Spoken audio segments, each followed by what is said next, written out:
following stories come from episodes 65 and 66 of Alone in the Woods, my podcast featuring only scary true stories from people who encountered the terrifying in the great outdoors. Enjoy. While listening, please like and comment on this video, and subscribe to Darkness Prevails for more. Help Alone in the Woods reach more people to scare by following and rating the podcast on Spotify, Apple Podcasts, and your favorite podcast app. Thank you. Also, think about signing up for eeriecast Plus at eeriecast.com/plus.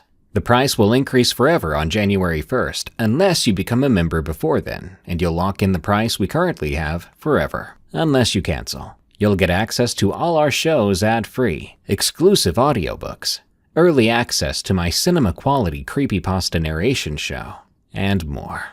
Just go to eeriecast.com/plus. Something in the Pennsylvania woods. From Friendly Jack. It had been a long day on the trail, and as the sun dipped below the trees, I was looking to find a place to set up camp for the night.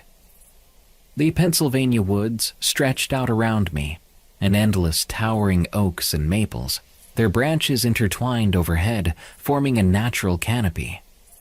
I had always found solace in nature, and this solo camping trip was something I tried to find time to do at least a couple of times per year. After several miles, I found a clearing near a small creek and decided it was the perfect spot to set up camp. I pitched my tent, cleared out my campsite, and gathered firewood. As the last light of day faded, I started a small fire and sat back, watching the flames dance and crackle, the warmth a welcome respite from the chill of the evening air. But as the night wore on, an unsettling feeling began to creep over me. The woods seemed to grow quieter, the usual nocturnal sounds replaced by a strange quiet. The hair on the back of my neck stood up, and I couldn't shake the feeling that I was being watched. Suddenly, a low, guttural growl echoed through the trees, sending shivers down my spine. I unzipped the front of my tent and peeked out, my eyes darting around the clearing as I searched for the source of the sound. In the dim light of the fire, I could just make out a large, shadowy figure lurking at the edge of the woods. The figure was unlike anything I had ever seen in these woods before. Tall and thin, with elongated limbs that seemed to bend at unnatural angles. Its movements were jerky and erratic, as if it were not fully in control of its body. Panic set in as the figure began to move closer to my campsite, its footsteps making no sound on the forest floor. I scrambled to my feet, grabbing my backpack and rushing out of my tent and away from that thing. I ran through the woods, branches whipping at my body and face, and even though I couldn't hear the thing's footsteps behind me, I could feel it. Whatever it was chased after me, its heavy breathing and the occasional rustle of leaves letting me know it was still behind me. My lungs burned and my legs ached, but I kept going. Luckily, the moon was particularly bright that night, and I had a pretty good idea where I was going. Finally, I emerged onto a dirt road, my heart pounding and my breath coming in ragged gasps. I looked back at the woods, and although I couldn't see it coming after me any longer, I knew it was still in there, just beyond the trees. The experience left me shaken and unsettled, a not-so-subtle reminder that we humans aren't actually at the top of the food chain. In the days and weeks that followed, I scoured the internet for any information about similar encounters. I found countless stories of people who had experienced strange and terrifying phenomena in the woods, sightings of ghostly figures, encounters with unidentified creatures, and unexplained disappearances. But despite the wealth of information available, I found no clear answers. The creature I encountered remains a mystery. All I knew was that I had been forever changed by my experience. I don't think I can ever feel the same way about the woods again. The Cabin, from Elena. Ever since I was little, I've had a great love for Michigan. Ever since my parents decided on an impromptu spring vacation up in the home that belonged to my grandparents, I was smitten. The secluded cabin, the field splayed out right beside it that I could play in all day. What wasn't there to love? That cabin was my safe place.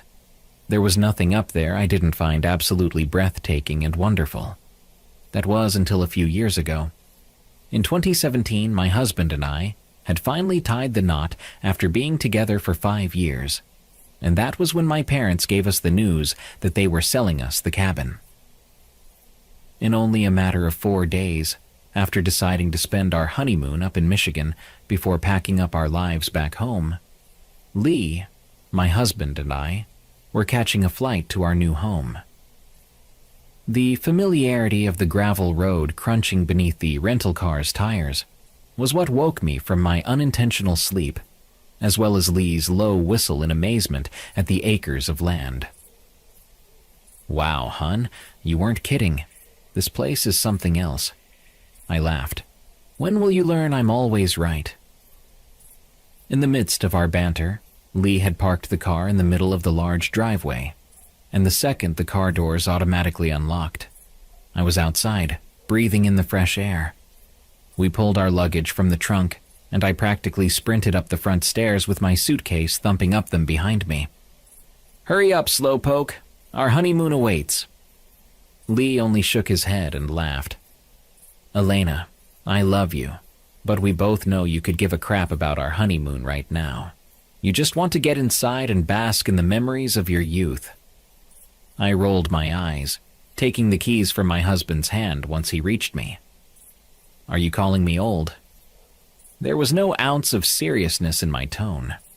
I simply enjoyed pulling his leg. I turned the key in the lock, twisting the door handle. Dust particles floated in the air inside the cabin, cloth tarps covering the furniture. No one has been up here since my grandparents passed away in 2011, even when my parents found out they inherited the place. However, even with how untouched and unclean the place was, it was beautiful. I couldn't help but smile at the sight of the familiar feeling it brought. It felt like home. "Needs a good dusting, but I think we can handle that." I smiled at my husband, wrapping my arms around his waist. Lee held on to me tightly, looking around the house as well. "It's perfect." Oh, how wrong we were. The month of our honeymoon was perfect for the most part. Some light cleaning and relaxing. It was halfway through our stay there that Lee and I found out we were expecting. It hadn't been planned, but we were absolutely ecstatic nonetheless. In fact, my pregnancy was one of the reasons my husband left the night of my first encounter with this thing. My cravings came in full force, and Lee, being the great husband he is, drove the hour-long drive into town to get me my potato chips and mint chocolate chip ice cream. I was lying under my blanket on the couch, dozing off to the sounds of the TV, when the knocking began. It took me a moment to realize it wasn't just the TV, and that someone was actually pounding on the front door. Now I've always been scared of being by myself when it was dark.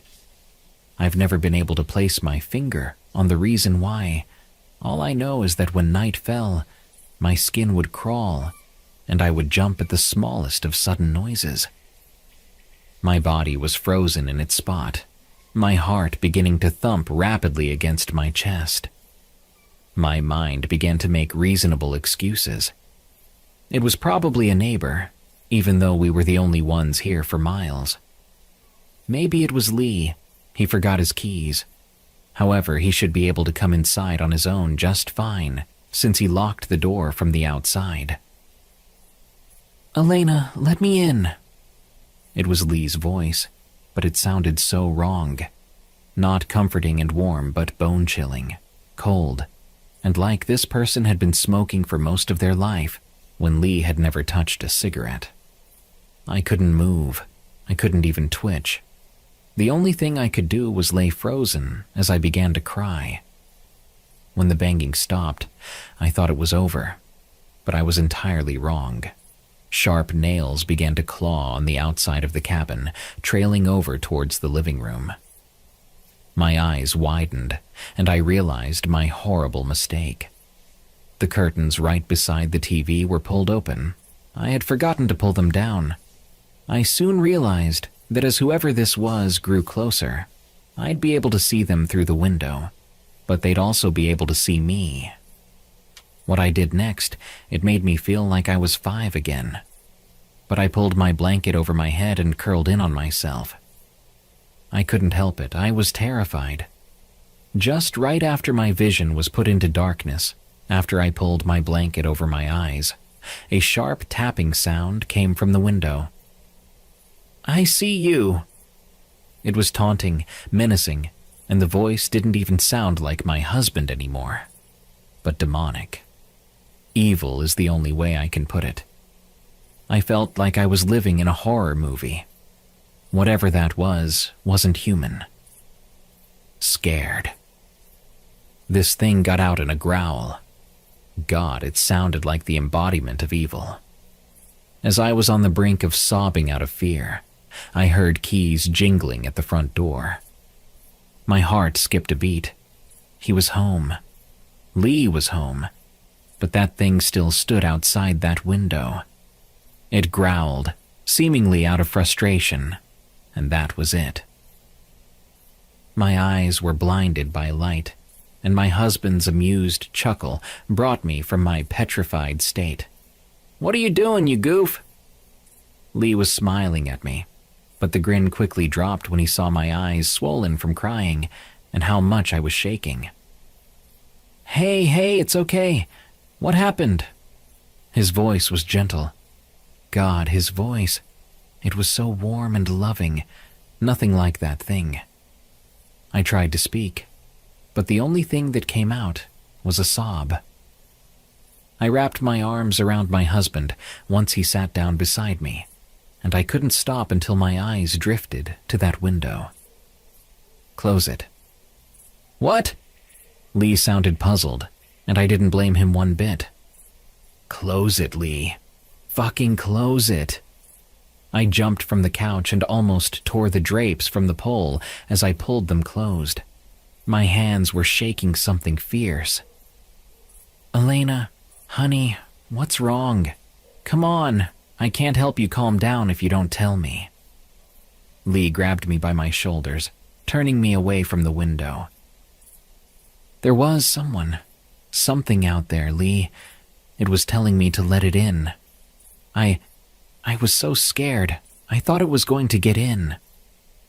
The tears came back full force, making my eyes sore.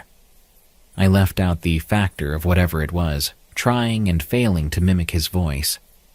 There was no way he would believe me. When I looked up at Lee, he seemed pissed. Not at me, but at the thing that had terrorized me when he was gone. My husband wrapped his arms around me and brought me into a hug. "It's okay. They're gone, all right. You're okay. We'll call the police and I'll go look around in the morning." The police arrived nearly 2 hours later, and of course they didn't find anything. However, one of them reported back to Lee that there were deep scratch marks in the wall outside, leading straight to the living room window. It took more than a bit of convincing from my parents, but Lee and I still moved into the cabin. I know, it sounds stupid, but we made plenty of modifications after that event. We had a gate installed at the beginning of the driveway, and many security cameras. We even got a gun license and purchased 2 firearms. Years passed, and only mild things occurred. Strange screeching from the woods, many dead animals littering the field and the makeshift trail we had created. There was even one occurrence when a fresh rabbit carcass was left on the front porch. However, it was what happened only a month ago that made me and Lee come to the decision to move. Lee and I both worked as mechanics at the shop our friend owned. Sure, it wasn't the best paying job, but it paid the bills. Said friend, Chris, had called us close to 5, saying that the shop was short-handed and he needed one of us down there. I offered to be the one to head over, and Lee agreed to finish dinner for ourselves and our 2 kids. Yeah, that's right. 2 little troublemakers. Charlie, our daughter, who I was pregnant with during the whole ordeal, and James, our little boy who came along 2 years after. I gave Lee a kiss and the kiddos a hug, and I headed into town. When I arrived, I had never seen my best friend look so guilty. Chris continuously apologized for asking me to work, but I simply laughed and waved him off. Let's just get to work, you big dork. Hours passed. Chris and I talked about how him and Tori, his wife, had begun trying for a baby, and how Lee and I had been thinking about taking the kids back to our hometown to see the folks. It was around 8 when my phone began to ring, and I decided it was time for a break. I picked up my phone, and the sight of Lee's caller ID made me smile. Hey you, However, my husband's frantic voice and the sounds of my kids crying cut me off. Lenny, where are you? Lee asked hurriedly, and his question confused me, as I had texted him an hour ago saying I most likely wouldn't make it home until 9 or 10. Babe, what do you mean? You know I'm still at work. Lee, what's wrong with the kids? Are they okay? Why are they crying? No, you can't be at work. Elena, you're outside. I swear, at that moment, my heart stopped. Honey, your voice is coming from outside. It was that thing. I knew it was. It was there, at my house, terrorizing my husband and kids, same as it had done to me. My keys were already in my hand, and before I could think, I was waving goodbye at Chris with a simple, I'm sorry, I need to go. It's the thing that was here 4 years ago, isn't it? Lenny, that's what this is. Never in my life had I heard my husband sound so terrified. Even though he was trying to cover the tremble in his voice, I could tell, and it made my heart hurt. The crying of my children only made it worse, and I couldn't imagine how horrified they must be. I want Mama. Daddy, I want Mama. My daughter was practically wailing. I could hear her completely from the other end. Her sniffles and sobs were soon in my ear, and the fact that I couldn't physically be there to comfort her was agonizing. Sweetheart, it's okay.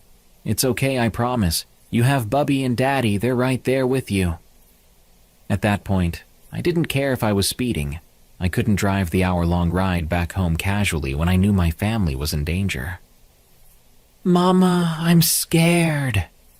Charlie had never been the kind of kid to cry on a regular basis.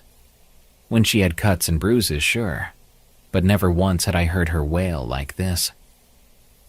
The phone was soon passed to my 2-year-old, who blubbered incoherently to me. However, I was able to make out bits and pieces. It was at the window.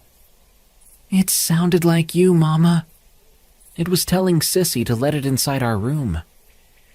No matter how much I tried to soothe James in any way I could, unlike Charlie, his crying only got worse. After telling him to hand the phone to my husband, I could finally let my voice crack, and the tears fell. The fact that my children were terrified of something that I was scared of myself, and I couldn't be there for them, made me feel helpless. Finally, our driveway came into view. It was then I realized that I would have to go outside to open the gate.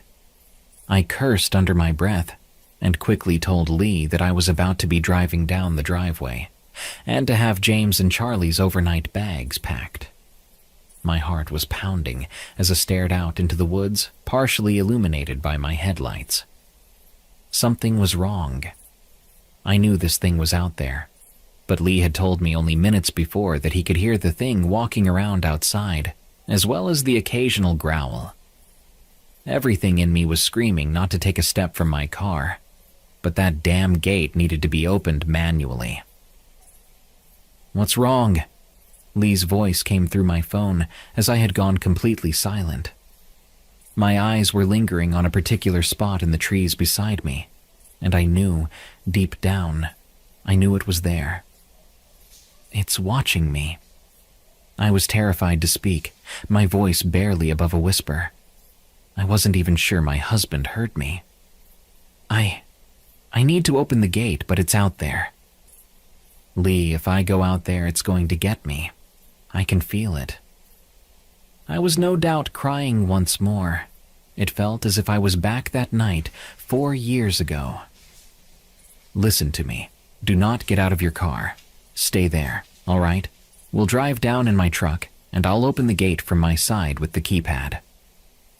The way our gate worked was, you could either open it with the keypad outside on both sides of the gate, or open it manually. However, the entry keypad had been busted for more than 3 weeks, but the other worked perfectly fine. "Be careful." With 2 quick "I love yous," I reluctantly hung up the phone. I soon realized how dead silent the woods had become. Not the deafening sound of crickets, just complete and utter silence. Suddenly I heard it, sharp nails lightly tapping on the back window. My breath hitches, and my body went rigid. With my heart beating rapidly against my chest, I reached a shaking hand out to my radio, pressing the knob to turn it on. With the music blasting to drown out the tapping, I closed my eyes. Whatever this thing was, I knew it would look just as horrific as it made me feel, and I refused to let myself see it. I felt my car shake as it bumped against it, and I only clenched my eyes tighter. That's when it broke through the sound of the random music station, a growl so guttural it shook my very core. It was slow, drawn out. This damn thing knew what it was doing. It knew just how to make me feel petrified. It was then that I slowly grew more angry than anything. This thing was on my property, terrorizing me and my family, and it was then that I decided enough was enough. I put my car into reverse and shouted at the top of my lungs, "Screw off," and floored back into the thing. My car hit something hard, and it fell underneath my tires. Beneath the vehicle came an echoing screech, my skin crawling at the sound. I was halfway in the road when I slammed on my brakes, and I summoned the courage to look at where the thing should have been, but there was nothing, not even blood. I heard the gate creak open, and the headlights of Lee's truck blinded me for a moment. I decided to take the lead and have them follow me to the closest gas station. It took 15 minutes, but eventually we both pulled into the parking lot. Neither of our cars were completely parked before both me and Lee, as well as our kids were out of our vehicles and hugging each other. That night will always haunt both myself and my husband, but with my children being so young, I hope the memory will fade. We're currently staying at an Airbnb for the time being, until we find a place. If we stay in Michigan, or move back home, we'll just have to see. That night we stayed with Chris and his wife, and I researched about this thing until at least 4 in the morning. The 2 that matched it almost perfect were a Wendigo or a skinwalker. Hell, maybe even the rake, I don't know. However, one thing I do know is that the cabin that I once considered paradise was a nightmare that would forever haunt me. The Cabin Part 2. From Elena. I wish that there wasn't more to add. I wish that we had never moved into that damn cabin. Lee and I made the decision to move, of course. However, we weren't done with the cabin just yet. Not only did we have to pack our belongings, but we also had to make sure there weren't any repairs or renovations that needed to be done. It was set in stone that we would never go back in the dark, not even at sunset. Even with my parents having flown out after we told them that there was a chance we were going to possibly sell the cabin and coming with us, we just couldn't risk it. Even with the sun high in the sky that day, when we drove down the gravel road, my palms went clammy, and I suddenly felt sick to my stomach. I held Lee's hand in a death grip, and I looked out into the woods that now seemed to hold a darkness they never had before. This place, our home that we had grown to love so much, wasn't our land anymore. Even when we parked in the driveway and my parents got out of their car, Lee and I stayed planted in his pickup. "You feel it too?" Lee didn't ask me. He said it as a statement. I did. I wish I didn't. But my God, if the darkness that this property now breathed wasn't so utterly sickening. "You won't blame me if I puke." I tried to lighten the mood. It was a futile attempt, but my husband smiled nonetheless. "Only if you don't judge me." Finally, I stepped out of the truck. My skin was crawling just being outside. I felt so sick, and I found myself looking over my shoulder at every minute. I didn't move from my door until Lee came and wrapped his arm around my shoulders, and we both reluctantly walked over to meet my parents, who stood chatting on the porch. I grew confused when I didn't see the golden bundle of joy that never left my father's side, his dog, Jax. "I thought you guys brought Jax." My mother pointed towards their rental at my question. "Poor thing won't move an inch. He's shaking something fierce." I asked Lee to wait for me as my parents entered our home. There wasn't a chance I was staying out there by myself. I walked over to the car, looking through the window to see the poor old golden retriever curled in on himself in the back seat. "Hey, Bubba, you miss me?" When I opened the door, I heard Jax whining. A high-pitched whine that only confirmed that me and my husband weren't the only ones who were scared to the bone.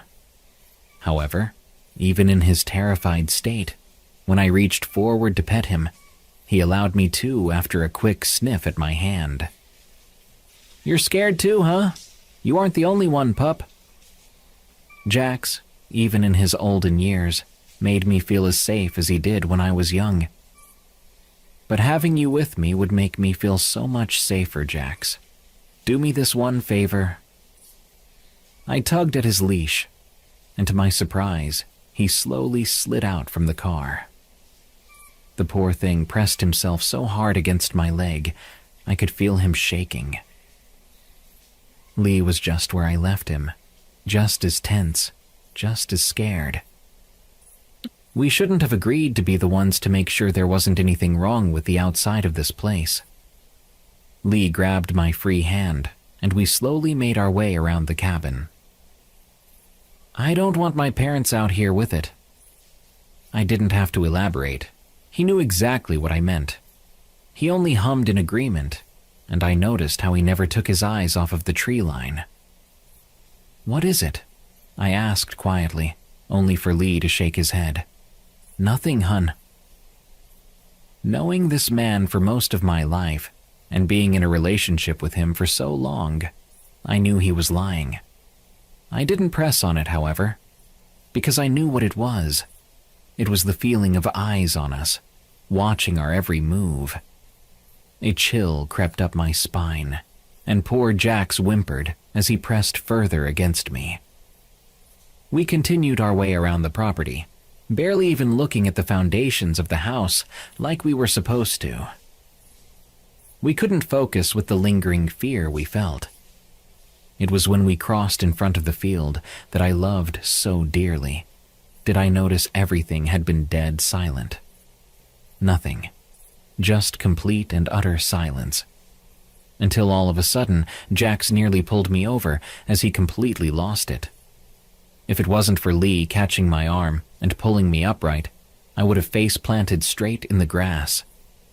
Somehow, I managed to keep hold of the dog's leash, but he was still trying to break free as he snarled and barked like mad, "Jax! Jesus, Jax, calm down!"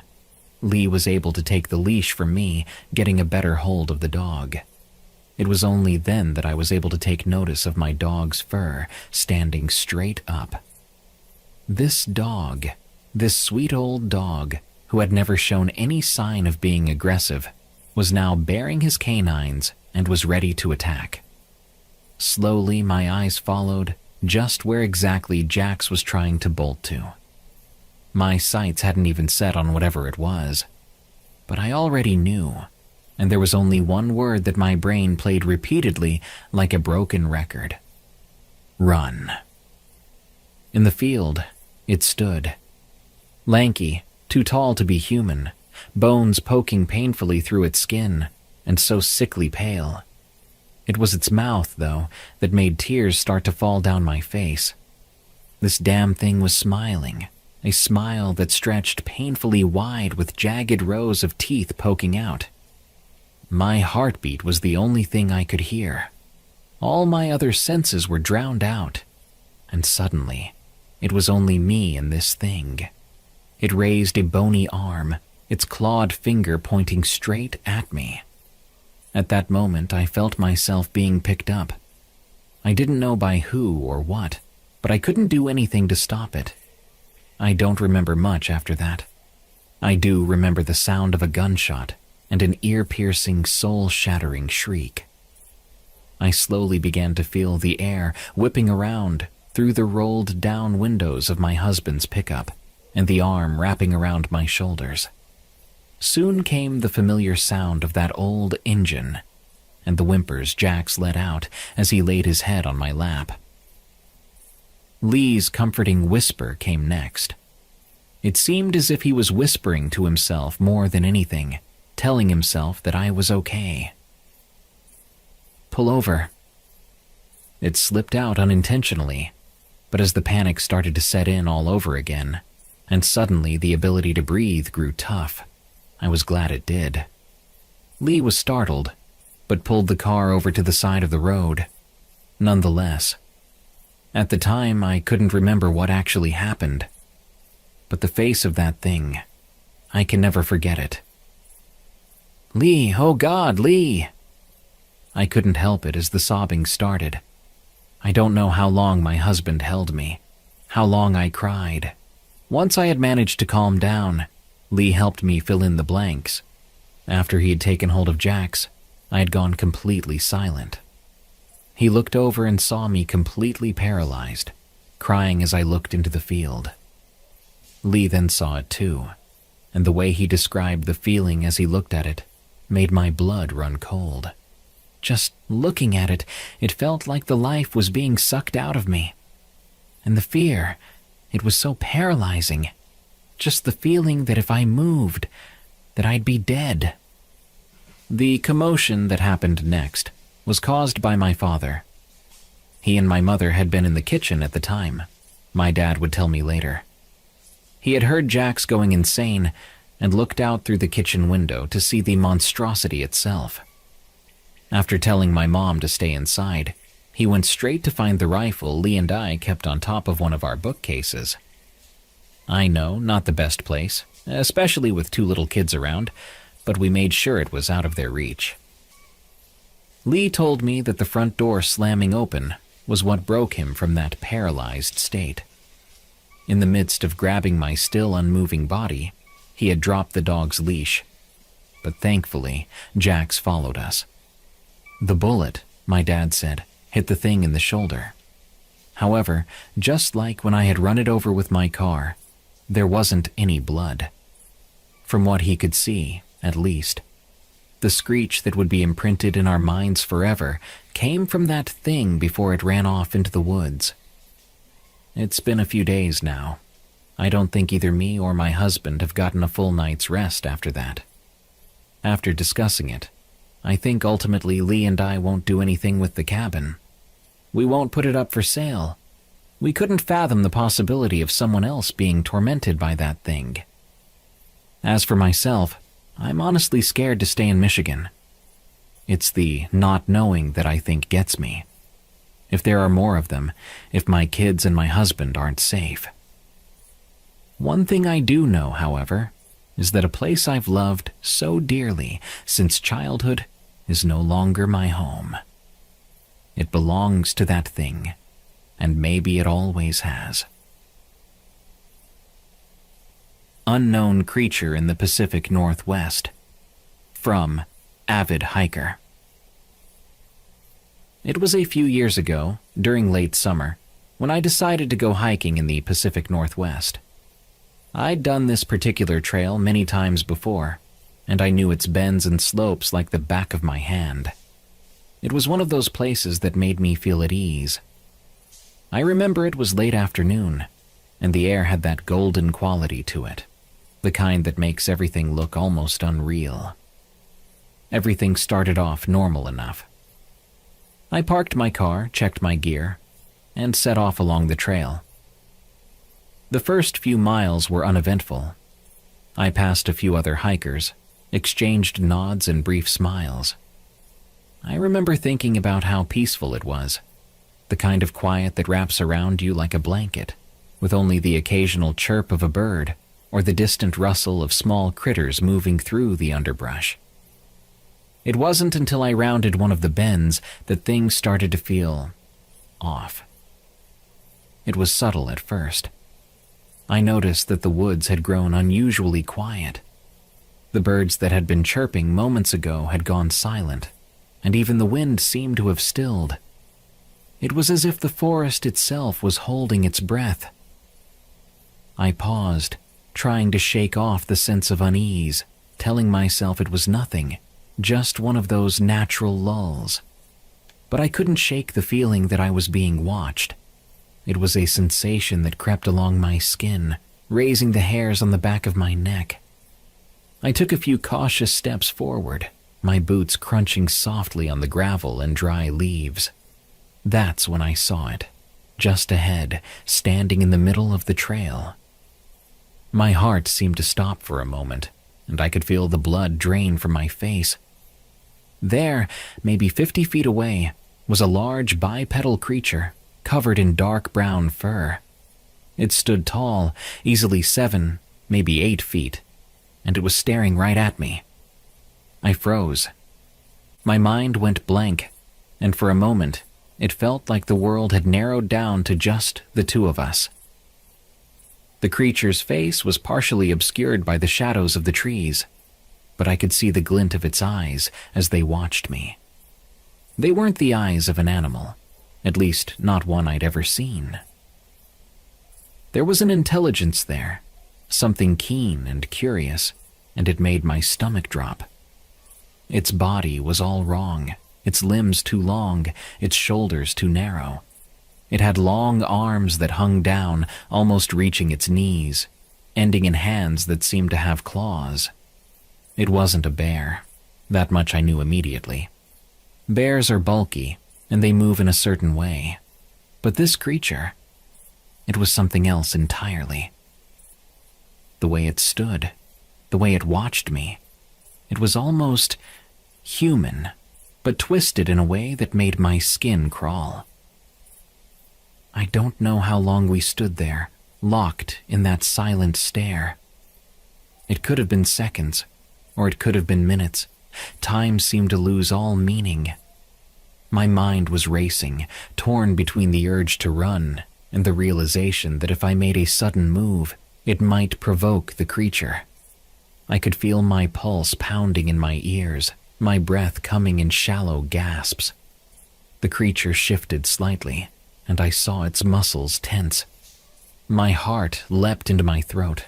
I was sure it was going to come at me. And then, just like that, it turned. It moved with a sudden fluidity, disappearing into the dense woods with a speed that seemed impossible for something of its size.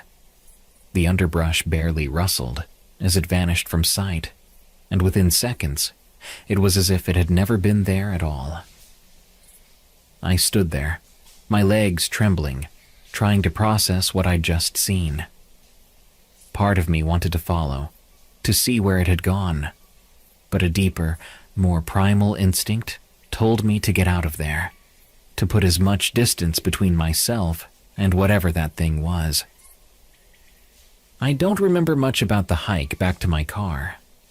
It was like I was moving on autopilot, my mind replaying the encounter over and over, trying to make sense of it. Every snap of a twig or rustle of leaves had me jumping, my eyes darting around, expecting to see those glinting eyes again. I kept glancing over my shoulder, half expecting it to be following me, just out of sight. By the time I reached the trailhead, I was drenched in sweat, my hands shaking so badly I could barely get my keys out of my pocket. When I finally got into my car, I just sat there for a few minutes, trying to steady my breathing. The normalcy of the car's interior, the smell of the upholstery, the soft hum of the engine when I turned the key. It felt jarringly out of place compared to the surreal terror I'd just experienced. I drove away, my eyes flicking constantly to the rearview mirror, half expecting to see that tall, dark shape emerging from the trees behind me. In the years since that day, I've tried to rationalize what I saw. I've scoured online forums, read accounts of supposed cryptid sightings, trying to find something, anything, that could explain it. But nothing ever quite fits. It wasn't a bear, it wasn't a person in a costume, and it certainly wasn't a trick of the light. The memory is as clear today as it was then, and no matter how much I try to convince myself otherwise, I can't shake the feeling that what I saw was real. I think the thing that unsettles me the most isn't just the creature itself, but the way it reacted to me. The look in its eyes, that moment of shared shock, like neither of us expected to see the other there. It felt too real, too raw. It wasn't just an animal encounter. It was something else, something that shouldn't have been there, something that was as surprised by me as I was by it. And that makes me wonder, how many times have I walked through these woods, completely unaware of what might be watching from the shadows? I haven't been back to that trail since. I tell myself it's because I've moved on to other places, other hikes. But the truth is, I don't think I could handle it. Not knowing if I'd see it again, or worse, not seeing it, but knowing it might be there, just out of sight. The woods have always felt like a place of peace for me, a place to disconnect and find some quiet. But now, there's a part of me that knows there's something out there, something watching, something that doesn't belong. And that sense of unease, that feeling of being observed, has stayed with me ever since. I hope someone knows what this thing was. From Anonymous. A few years ago, my friend Greg and I decided to take a weekend camping trip in the woods of northern Michigan. We both loved the idea of getting away from the daily grind.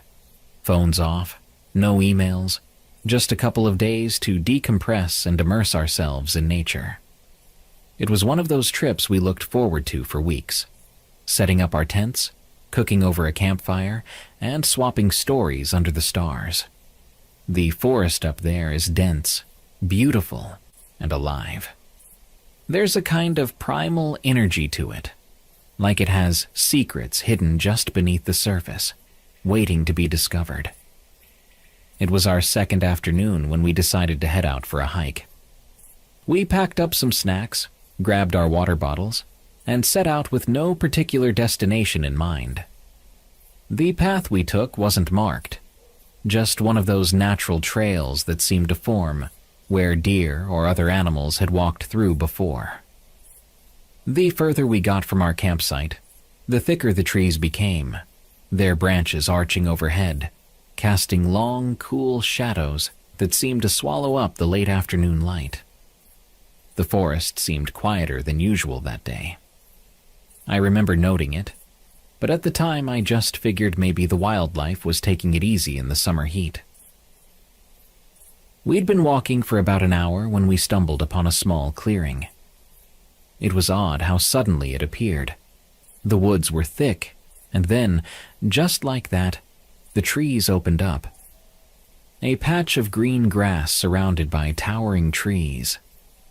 It was peaceful in a way, but as soon as we stepped into the clearing, we both stopped dead in our tracks. There was this smell, a strong, musky odor, thick enough that it seemed to hang in the air like a heavy mist. It was almost like wet fur mixed with something sour, something that felt unnatural in the otherwise fresh, forest-scented air. Greg wrinkled his nose and shot me a glance, and I knew he was thinking the same thing. "What is that?" We stood there for a moment, scanning the clearing, trying to pinpoint the source of the smell. It felt wrong somehow, like an intrusion in this untouched space. The smell clung to the back of my throat, and I felt an uneasy twist in my gut. The clearing was quiet, but not in the way that made you feel relaxed. It was the kind of quiet that made your ears strain, like they were reaching out for a sound, any sound, to fill the unnatural silence. I turned my head just as Greg whispered, "Do you hear that?" Before I could answer, there was a sudden rustling from the underbrush at the edge of the clearing. It was loud, frantic, and for a split second, I thought maybe a deer had gotten spooked.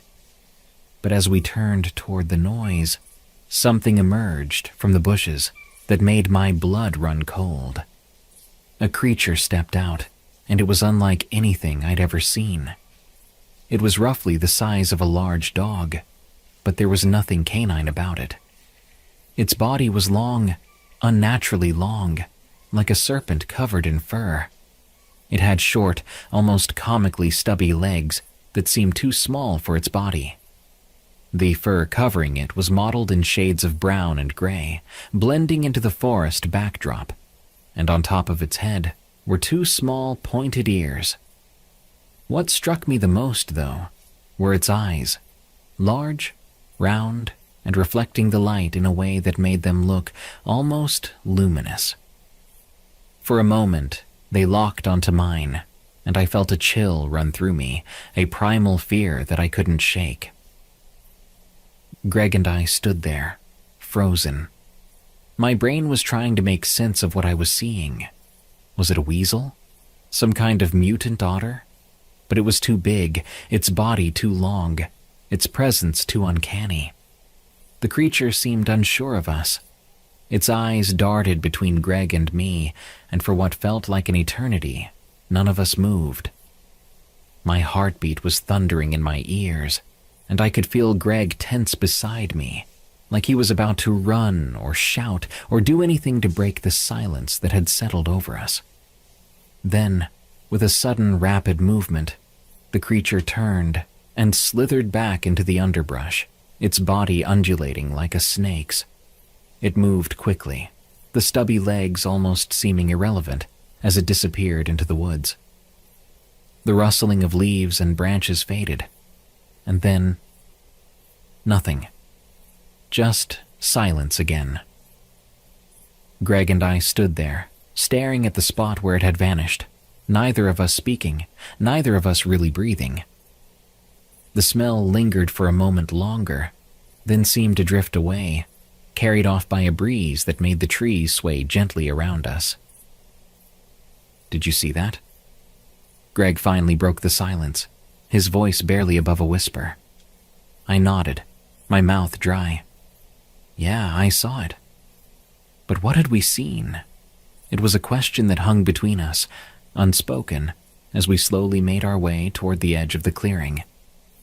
There was no sign of the creature, no tracks, no flattened grass, nothing.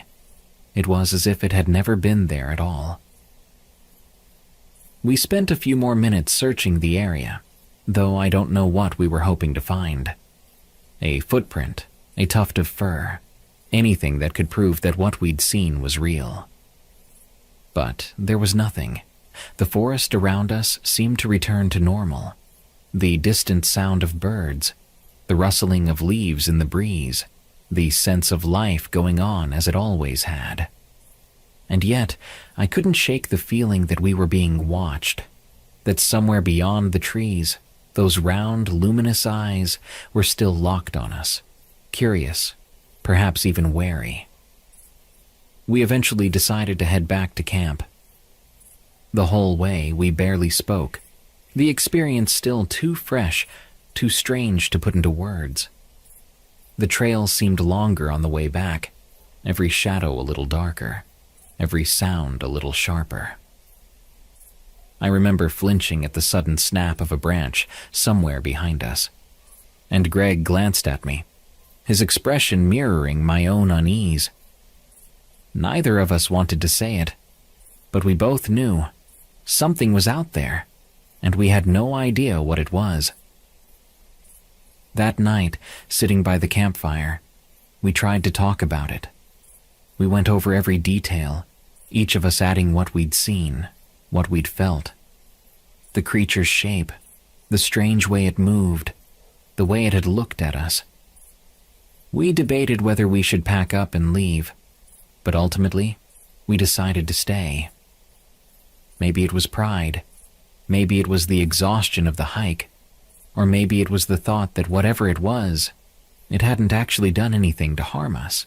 It had just looked at us, the same way we had looked at it. Still, that night, as I lay in my sleeping bag, I found it impossible to relax. Every rustle of the wind through the trees, every distant hoot of an owl set my nerves on edge. I kept picturing those eyes, the way they seemed to glow, the way they had locked onto mine with an intelligence that was unmistakable. It wasn't just an animal.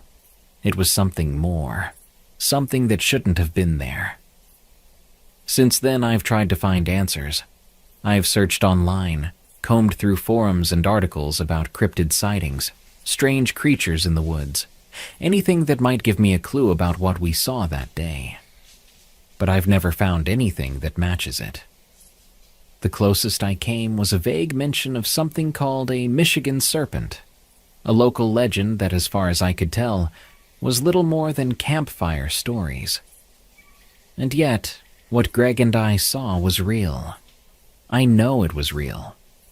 To this day, I can't shake the feeling of being watched whenever I'm in the woods, especially when I'm alone. It's not enough to stop me from going. I still love hiking, still love the quiet solitude of the forest. But there's always that part of me that wonders. That clearing, that smell, those eyes. It's all stayed with me. A reminder that the woods are full of secrets, and not all of them are meant to be understood. Sometimes they're just to be witnessed, leaving us with nothing but questions and a sense of unease that lingers long after we've left the trees behind. The Nearby Wood. From Anonymous. I am a 22-year-old man. I live in northeastern Ohio and always have. When I was a kid, around 12, my friend, we'll call him Josh for the sake of privacy, and the rest of his family owned a small patch of woods near his backyard. Those woods always had something kind of wrong with them. For example, when I was back in those woods with another close friend we'll call Nate, we heard a weird sort of chirping noise. I can remember that noise like it was yesterday. It didn't sound like a bird or goose. It sounded like a wolf yelping mixed with a bird chirping, if that makes any sense. We promptly hightailed it out of the woods. But that is only one of the 3 stories I will share here. This story comes from my friend Josh, the one whose family owned the property. One day while getting off the school bus, he asked to talk to me. He told me that he and his father were in the woods 2 nights before. He told me that they had seen 5 men dressed in black clothing with pumpkin masks on, just looking at them. At the time, I thought he was lying. But later he told me that he saw them again. But this time he said they were on the property, and that they were armed with machetes and hatchets. Once again, I thought he was kidding, but when I saw the fear in his eyes, I believed him. Later that month, a raccoon was found dead on the west side of the property, hacked into pieces by a machete. The last story I can remember was the time when we found a small bag of a white powdery substance hidden in a hollow tree. At the time, I didn't know what it was, but now I have a good idea, and you probably do too. We left in a hurry and later saw a black SUV driving slowly down the road. Be careful of the woods. They just might be your final resting place. Too close to my house. From Forest Walker. I live in a house that backs up to a large wooded area in rural New York. The woods are deep and dense, and I've always appreciated the privacy and natural beauty they provide. But a few years ago, I had an experience that left me deeply unsettled. It was late one evening, and I was sitting on my back deck, enjoying the peaceful sounds of the forest as the sun began to set. That's when I noticed a strange, flickering light coming from deep within the woods. At first, I thought it might be a campfire or someone with a flashlight. But as I watched, I realized the light was moving, darting through the trees in a rapid, erratic pattern. Intrigued, I grabbed my own flashlight and decided to head into the woods to investigate. As I made my way closer to where I'd seen the light, I heard a strange whispering sound coming from above. It seemed to be all around me, making it impossible to pinpoint where it was coming from. The whispering gave me an uneasy feeling, and just as I was about to turn back, I felt a cold breeze on the back of my neck. I turned, and there it was, a dark, shadowy figure standing behind me. The figure was tall, at least 7 feet, with long, spindly arms that seemed to be reaching towards me. Its movements were gliding, almost impossible, as it began to inch closer. I stood frozen, my heart pounding, unsure if I was even breathing. The figure inched closer, obscured in the surrounding darkness. I was too afraid to point my flashlight at it, thinking that whatever it was might attack me if I did. And then, in a sudden motion, it turned and seemed to fly back into the woods, disappearing into the shadows within seconds. I stood there, trembling, before finally finding the strength to make my way back to the house. My mind was reeling, trying to process what I had just seen. It wasn't a person. It couldn't have been. The way it moved was unlike anything I'd ever seen. I haven't seen it again, nor have I seen that light. But still, that memory ignites that feeling of fear whenever I look out into those woods at night.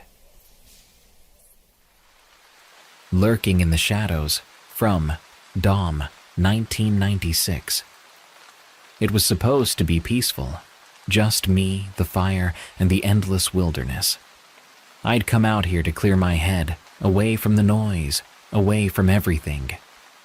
The southwest coast of Tasmania is beautiful, untouched, almost sacred in its silence.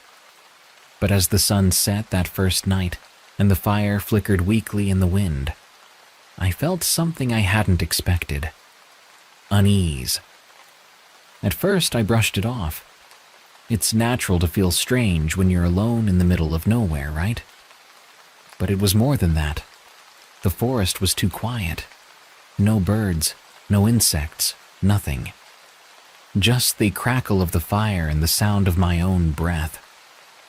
I poked at the embers, watching the flames dance, trying to shake off the creeping feeling that something was watching me.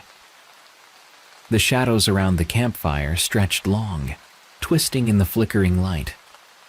It was then, out of the corner of my eye, I thought I saw movement, just a shift in the dark, too quick to focus on. My heart skipped, but when I turned to look, there was nothing, just the trees. I laughed at myself, nervous and hollow. "You're imagining things," I muttered under my breath, trying to sound confident. But as the fire burned lower and the night closed in, that feeling returned, that nagging sense of being watched.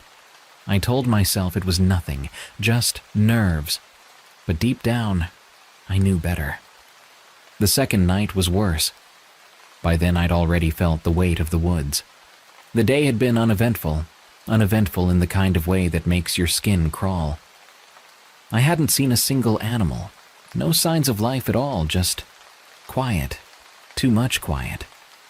But it was at night that I felt it the most, the way the shadows seemed to close in, just outside the reach of the firelight.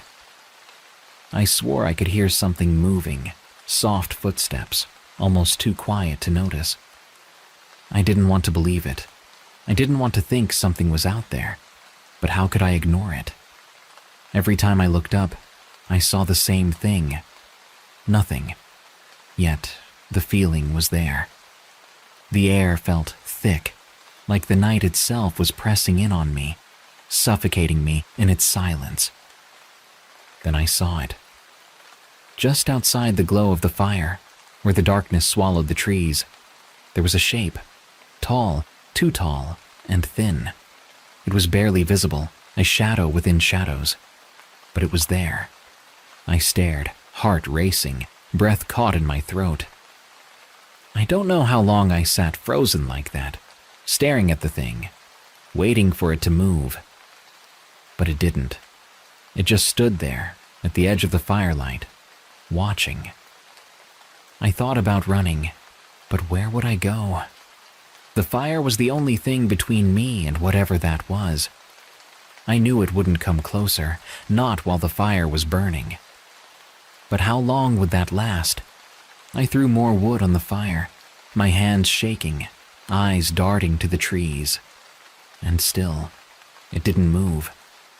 But I knew it was waiting, watching, just outside the light. I don't know how long I stayed up that night, staring at the edge of the firelight, refusing to blink, refusing to let my guard down.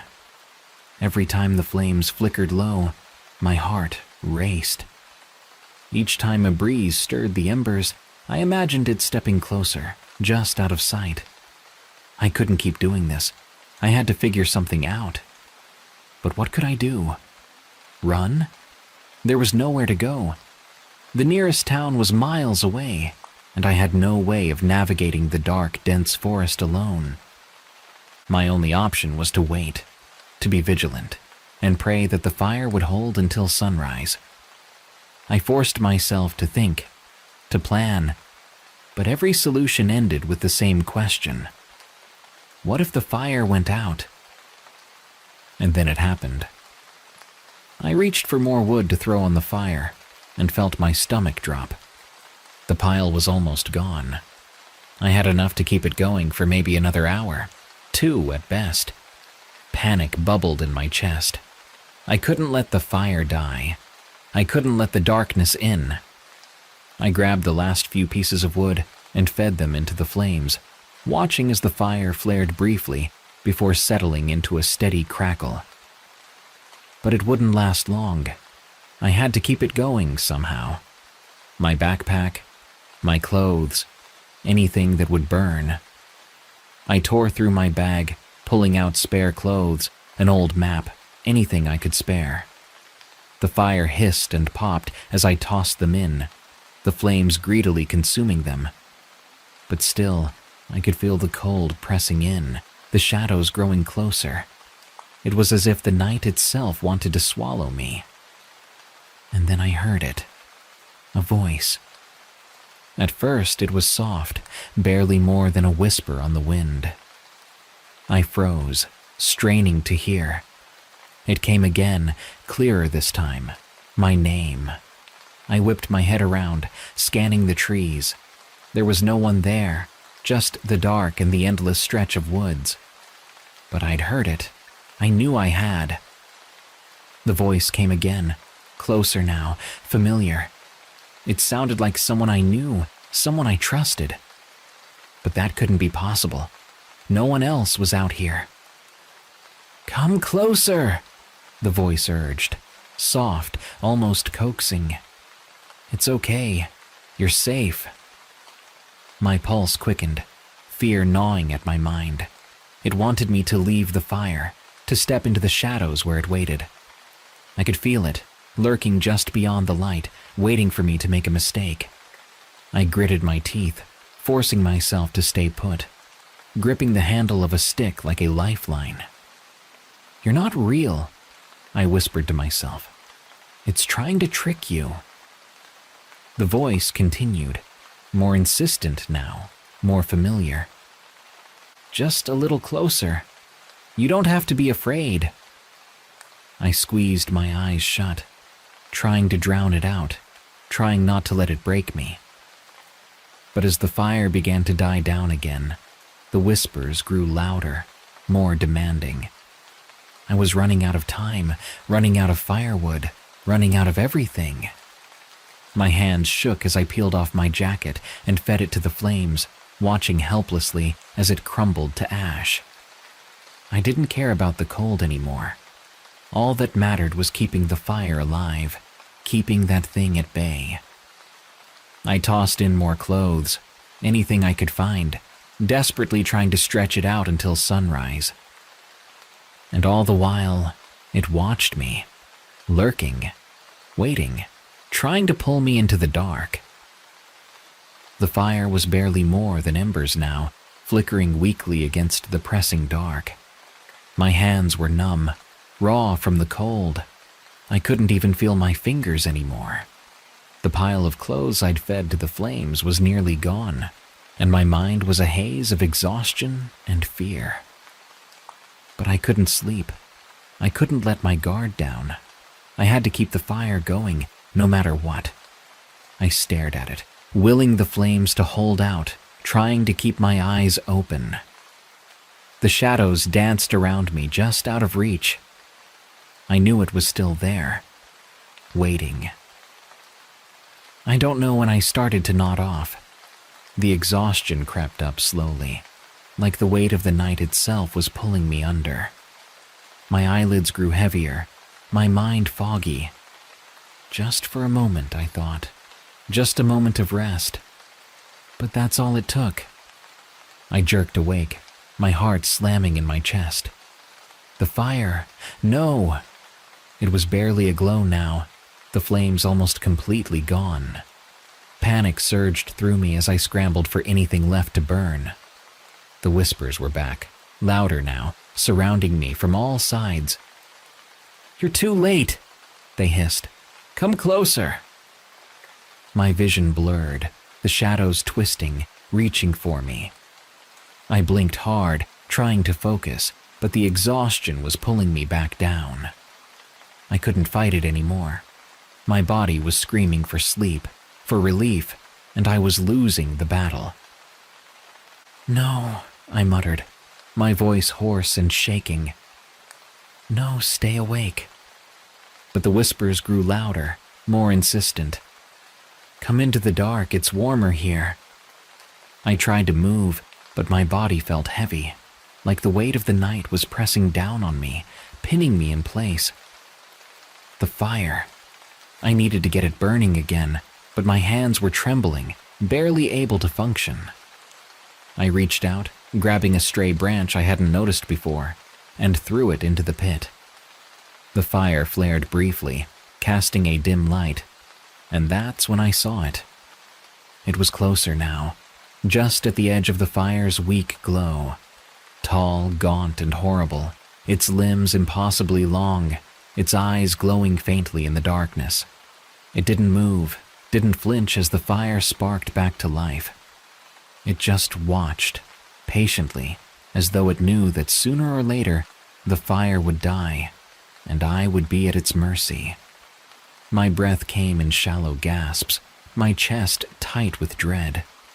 I knew I was running out of time, out of fuel, out of everything. I could barely keep my eyes open, could barely think straight. The weight of sleep pressed down on me again, and I fought it with everything I had. But I was slipping. The whispers were relentless now. They weren't even trying to be subtle anymore. They surrounded me, calling my name, telling me to come closer, telling me it was safe in the dark. For just a moment, I almost believed them. I could feel my body giving in, feel the cold sinking into my bones. The fire was almost gone now, just a few dying embers glowing faintly in the pit. I couldn't stop it. I couldn't keep going. My eyes drooped, my vision dimmed, and I felt myself slipping into unconsciousness. Then a sound, a soft, deliberate step, just beyond the light. I snapped awake, heart pounding, adrenaline flooding my system. The fire was nearly dead, but I forced myself to move, to grab the last of what I had, my shirt, my boots, anything, and tossed them into the pit. The flames sputtered. The sun was already low by the time I stopped for the night. But this time, I was ready. After last night's horror, I knew better than to let the fire burn low again. I'd spent hours collecting wood as I hiked, piling it high in my arms, even when it slowed me down. It didn't matter. I wasn't going to be caught unprepared again. By the time I found a small clearing, the shadows were already creeping through the trees, but I wasted no time. The fire was up and burning quickly, a decent stack of wood nearby. Enough to last the night. At least I hoped it would be. This time I wouldn't let it come close. But no matter how much wood I had, no matter how careful I was, I couldn't shake the feeling that it wouldn't be enough. The forest was different now, darker, more oppressive. The silence was back, that awful, suffocating silence that seemed to swallow every sound but the crackle of the fire. It was as if the entire wilderness was holding its breath, waiting for something. I glanced at the pile of wood. It looked like enough. I'd planned better this time, been more methodical. But doubt gnawed at the back of my mind. What if I'd made a mistake? What if it still wasn't enough? I shook the thoughts away, focusing on the fire. It was burning strong, casting a flickering glow across the clearing, keeping the shadows at bay. For now, I was safe. For now. But as the night deepened and the hours dragged on, that familiar dread began to creep in. I tried to keep myself busy, feeding the fire steadily, watching the wood burn down slower than the night before. But no matter how much I tried to reassure myself, the feeling never left. The feeling that something was watching me. The Wendigo. I hadn't seen it yet tonight, but I knew it was there. I could feel it. I scanned the edge of the clearing, eyes darting between the trees. The firelight flickered, casting long, jagged shadows that made the forest look even more twisted and unnatural. I told myself I was being paranoid, that I'd gathered enough wood, that I'd been careful. But deep down, I knew it didn't matter. Something always goes wrong. I stood up, restless, pacing around the fire. The stack of wood was holding, but I noticed something. The pieces I'd grabbed were too dry, burning faster than I'd expected. I cursed under my breath. I should have known better. I should have taken the time to check. Now the wood was disappearing too quickly, and I could already feel the fire's warmth fading. Another mistake. A small one. But out here, in the dark, small mistakes are all it takes. I knelt by the fire, tossing in another piece, trying to stretch the pile as much as I could. But I knew the truth. If the wood ran out, if the fire died, I wouldn't survive the night. The wind picked up, sharp and cold, sending a chill through me. And with it, that smell. Faint at first, but unmistakable. The sickly, rotting odor that seemed to cling to the air, growing stronger with each passing minute. I tensed, my eyes darting back to the tree line. And that's when I saw it. It was standing farther back this time, deeper in the shadows, but unmistakable. Tall and thin, its skeletal frame barely visible through the darkness, like a twisted silhouette. But the eyes, those hollow, glowing eyes, locked onto me from the blackness. My heart slammed in my chest, my throat tightening with fear. It hadn't moved, hadn't made a sound. It just watched, waiting for me to make another mistake. I threw more wood onto the fire, the flames flaring briefly before settling again. My hands were shaking now, the familiar panic setting in. But I forced myself to focus. I wasn't going to let it get me. Not tonight. The hours dragged on, and I fed the fire steadily, never letting it dip too low. But with each passing moment, the Wendigo stayed there, at the edge of the firelight, never moving, never blinking. The night stretched on endlessly, my nerves fraying with every whisper of wind, every rustle of leaves. As the pile of wood shrank, I felt the panic clawing at me again. I had planned better. I had been more careful. But still, it wasn't enough. The wood burned too fast, and the Wendigo knew. I could feel it in the way it stood there, patiently, like it knew all I had to do was make one more mistake. I kept feeding the fire piece by piece, but with each flicker of the flames, the shadows seemed to stretch farther, creeping closer. I hadn't planned on this. The wind picking up, the wood drying out faster. I couldn't have predicted it. But it didn't matter. The fire was dying. I made it through the night. Barely. By the time the first light crept through the trees, my fire was nothing more than a few smoldering embers. The Wendigo had vanished with the dawn, but I knew it wasn't gone. It never really left. It was just waiting, biding its time until the next night when the darkness would return. I didn't waste a second.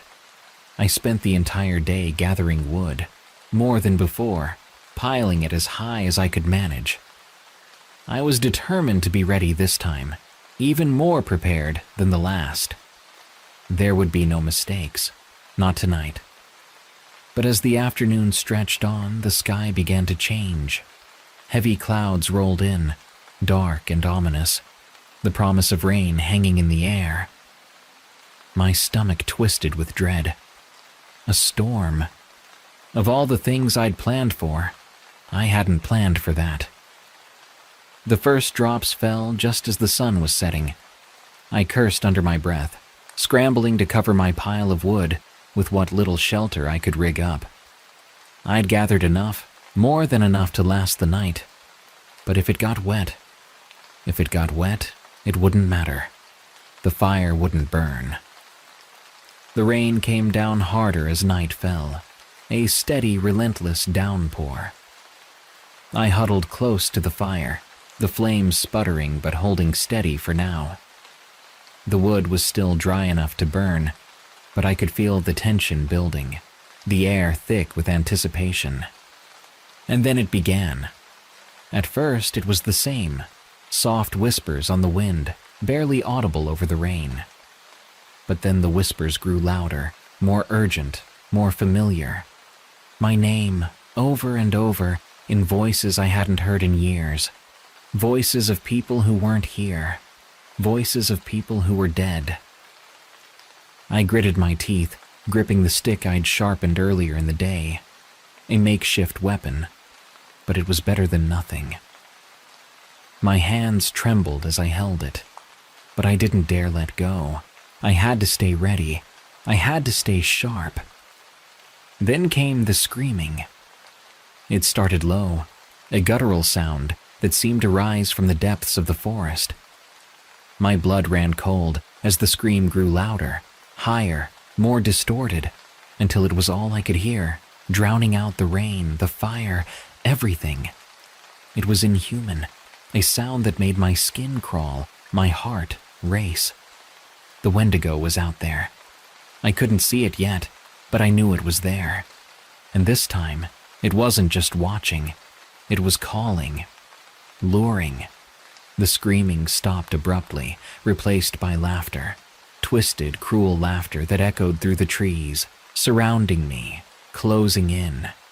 "Come closer," it said, the voice warping and shifting. "It's safe. You're safe. Just step into the dark." I shook my head, gripping the stick tighter, my knuckles white. "Shut up," I whispered, though my voice shook. "You're not real."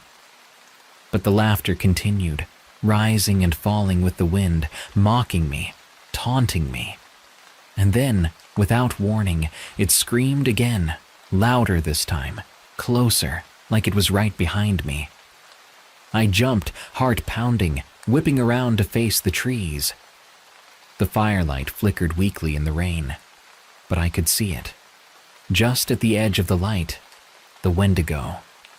It was closer now, its gaunt skeletal frame illuminated in brief flashes as the fire sputtered and sparked. Its eyes glowed faintly, hollow and hungry, and its twisted grin stretched impossibly wide. The rain dripped off its blackened antlers, and its jagged teeth gleamed in the dim light. "Come closer," it whispered again, the voice cutting through the storm, smooth and seductive. "It's warm here, safe." I snapped. In a rush of terrified anger, I raised the stick and hurled it at the creature with all the strength I had left. The sharpened point flew through the air, but the Wendigo didn't move. It didn't even flinch. The stick sailed through the space where it stood, disappearing into the darkness beyond. It wasn't real. Or maybe it was. I couldn't tell anymore. The fire sputtered again, weaker this time, and the rain continued to pour, soaking through my clothes, through my skin, down to my bones. The cold was unbearable, but I didn't dare move from the fire. I couldn't. The Wendigo laughed again, low and rumbling, a sound that chilled me to my core. And then, slowly, deliberately, it took a step forward. I scrambled back, my pulse racing, my mind screaming at me to do something, anything. But there was nothing I could do. No matter how much wood I had, no matter how strong the fire was, I knew it was just a matter of time before the rain would win. And when the fire died, I'd be next. The rain was relentless, pouring down in sheets, but the fire still sputtered on, fueled by the wood I'd gathered. I was soaked to the bone, shivering uncontrollably, but I couldn't let the fire die. Not yet. Not until dawn. The Wendigo had been screaming for hours now, long guttural wails that echoed through the forest, louder than the rain, louder than my thoughts. It wasn't just watching anymore. It was furious, desperate, and it wanted me. I was close now, maybe just a day or two from home. But the closer I got, the more the Wendigo seemed to close in, as if it knew this was its last chance. Its patience was gone. The game was over. Now it was hunting. The fire flared briefly as I tossed another piece of wood onto it, casting flickering light across the clearing. My eyes darted to the edge of the firelight, and there it was, closer than it had ever been before. The Wendigo's tall skeletal frame loomed just beyond the flames, its skin stretched tight over its bones, dripping with rain. Its glowing eyes were wild now, more intense, more frenzied, and its mouth hung open in that same twisted grin. But there was something different tonight, something frantic, desperate. It was losing its grip on me, and it knew it. "Closer," it whispered again, its voice warped and distorted, barely audible over the storm. "Come to me. You can't escape." Its antlers glistened in the rain, black and twisted, almost blending into the night.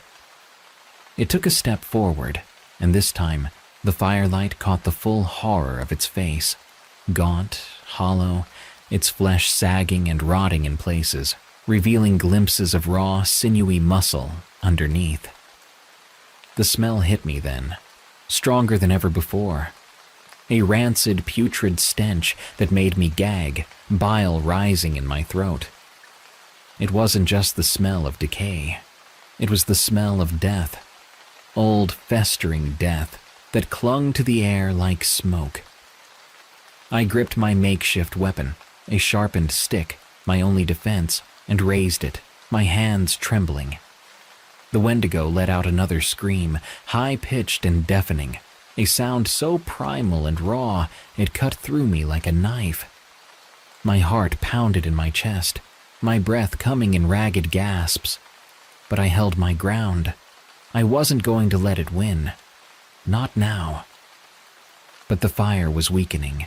The rain was winning, the flames hissing and sputtering, barely clinging to life. And the Wendigo knew it. It circled the edge of the clearing now, pacing, its long, bony limbs moving in strange, jerky motions, as if it was barely holding itself together. Its glowing eyes never left me, hungry, furious, desperate. With each step, it seemed to grow more erratic, more frenzied. It wanted me, needed me, and it was running out of time. The screams turned to words again, but this time they weren't whispers. They were sharp and angry. "Come, now!" it shrieked, its voice cracking and breaking with the force of its rage. "You can't leave! You're mine!" My grip tightened on the stick. I couldn't take it anymore. The relentless screaming, the rain, the cold. Everything was closing in. I was trapped, suffocating in my own fear, my own helplessness. Without thinking, I hurled the stick at it again, my vision blurred by rain and panic. The stick flew through the air, straight toward the Wendigo's chest. For a moment, I thought it might hit. For a split second, I dared to hope that it would land, that it would do something. But it didn't. The stick passed through the Wendigo's form as if it wasn't even there, disappearing into the darkness beyond. The Wendigo laughed, loud, sharp, and mocking. It echoed through the trees, louder than the storm, louder than anything I'd ever heard. "You can't fight me," it hissed, stepping even closer. "You're nothing. You're mine." I staggered back, heart racing, my legs barely able to keep me standing. The fire was nearly gone now, just a few dying embers glowing weakly in the pit. The rain was winning. I was losing.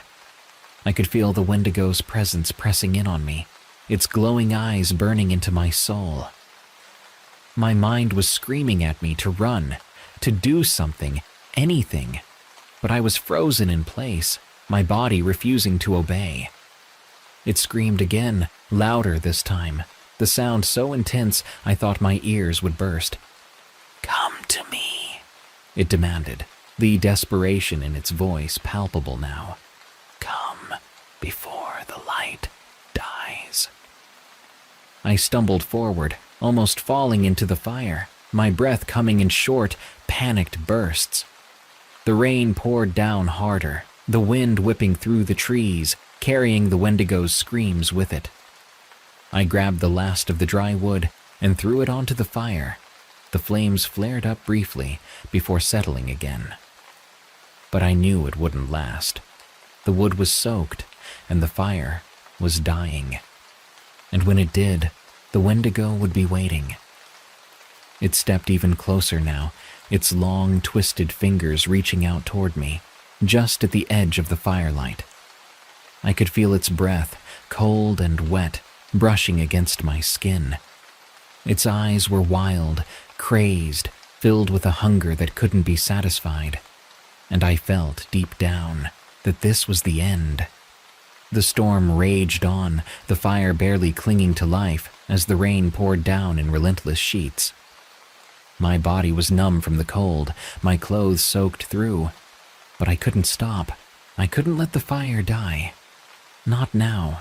Not when I was so close. But the Wendigo was closer. It screamed again, an ear-piercing, bone-rattling sound that sent shockwaves through my body. The air felt heavy, suffocating, like the darkness itself was closing in around me. I could hear it now, louder than the storm, its footsteps squelching in the mud as it circled the dying fire. It was moving faster, more frantic, more desperate. "You're mine!" It shrieked, its voice barely human now, distorted and broken. "You can't leave! You can't run!" I staggered back, nearly slipping in the mud, my heart pounding so hard it felt like it would burst out of my chest. The fire was barely more than embers now, flickering weakly in the downpour. I grabbed the last piece of dry wood I had, but it was soaked, useless. The flames sputtered as I tossed it on, hissing and spitting as the rain smothered it. The Wendigo was at the edge of the clearing now, its gaunt skeletal figure barely visible through the thick veil of rain.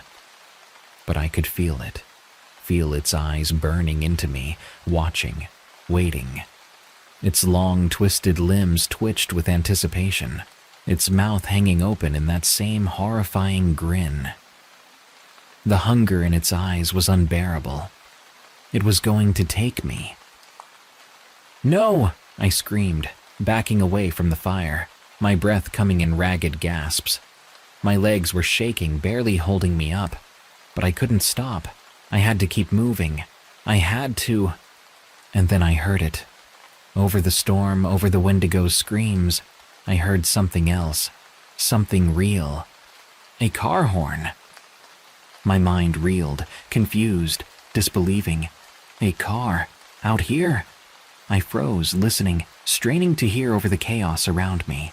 Another sound, faint but unmistakable, the distant hum of an engine. I wasn't imagining it. It was real. I turned, squinting through the rain, and there, just beyond the trees, I saw it. A flicker of light. Headlights. For a split second, I couldn't process it.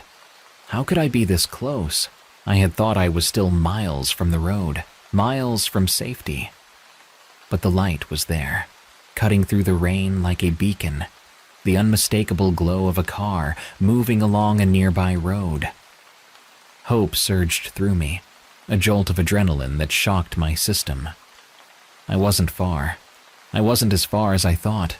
I could make it. I could run. But the Wendigo wasn't going to let me go easily. It screamed again, louder this time, the sound so intense it rattled the trees, sending a flock of birds scattering into the sky. It was closer now, just steps away, its eyes wild, its body trembling with rage. "You can't leave. It howled, its voice cracking with desperation. You're mine." I didn't wait. I couldn't. I turned and ran, my legs burning with exhaustion, my feet slipped in the mud as I sprinted toward the light. The rain pounded against me, blurring my vision. But I didn't stop. I couldn't stop. Behind me, I could hear it, hear the Wendigo crashing through the forest, its twisted limbs moving with unnatural speed. It was faster than me, stronger than me, but I was closer. I could see the road now, just beyond the tree line, the headlights cutting through the storm. My lungs burned. My heart pounded, every muscle in my body screaming for relief. But I pushed forward, the sound of the Wendigo's furious shrieks echoing in my ears. "You can't escape."